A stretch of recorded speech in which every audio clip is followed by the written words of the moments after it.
अभी चर्चा लगातार है कि फिर एनडीए गठबंधन में आएंगे।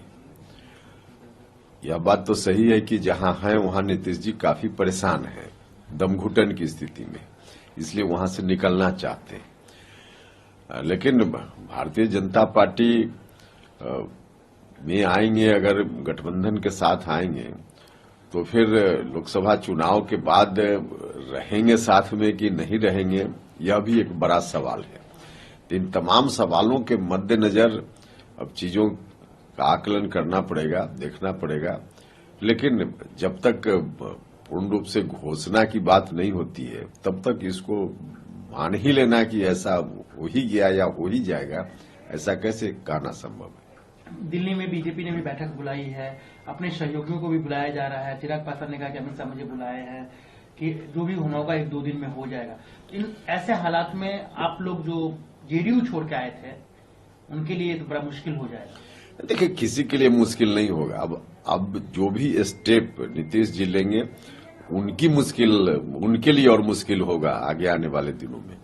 वो चाहे इधर रहे उधर रहे, बाकी हम लोग के लिए क्या मुश्किल है, हम लोग के लिए कोई मुश्किल नहीं। आपको नहीं लगता है कि इससे कहीं न कहीं बिहार की जनता में वो एनडीए का वोटर हो या महागठबंधन का हो, नीतीश जी के लिए बड़ा अनकंफर्टेबल सिचुएशन होते जा रहा है। लोग उनके इमेज को लेकर सवाल खड़े कर रहे हैं कि हर 1 साल के बाद जो उनका दोस्त होता है वही उनका दुश्मन बन जाता है। इसलिए कह रहे हैं ना कि अब ऐसी परिस्थिति में लोकसभा चुनाव के बाद उनके एमपी एनडीए गठबंधन में यदि आते हैं तो उनके एमपी जो जीत कर आएंगे, फिर नीतीश कुमार जी कहां लेकर चले जाएंगे, इस बात की क्या गारंटी है। तो इन तमाम सवालों के मद्देनजर विचार करना पड़ेगा ना। आप लोग क्या चाहते हैं सर, क्योंकि आप एनडीए के सहयोगी है, वो तो आप बनेंगे या बनने वाले हैं, लेकिन आप तो सहयोगी, तो आप क्या कहना चाहेंगे।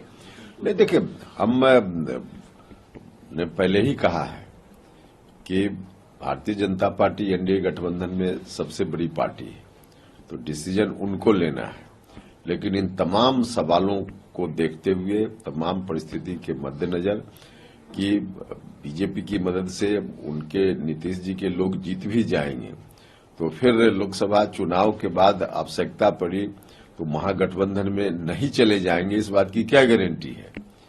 तो इस बात पर भी विचार करते हुए तब कोई चीज हो, हम तो यही चाहेंगे। एक अंतिम सवाल सर, इस बार वो क्या लगाओगे। पिछले बार उन्होंने कहा था कि तेजस्वी यादव जो है करप्शन का चार्ज है, सब कुछ है। इस बार जो दिख रहा है कि आरजेडी सिलेंडर मोड में है, जो कह रहे हैं सब मान रहे हैं। अभी तक किसी तरह का व्यक्तिगत तौर पे किसी दोनों पार्टी की तरफ से एक दूसरे पर आरोप नहीं लगाया गया। ऐसे में सरकार से हटते हैं तो फिर उस जनता के बीच क्या कहने जाएंगे। अभी यही तो बड़ा सवाल है कि क्या कहेंगे, क्योंकि जो तर्क हो सकता था तमाम तर्क पहले वो दे चुके हैं।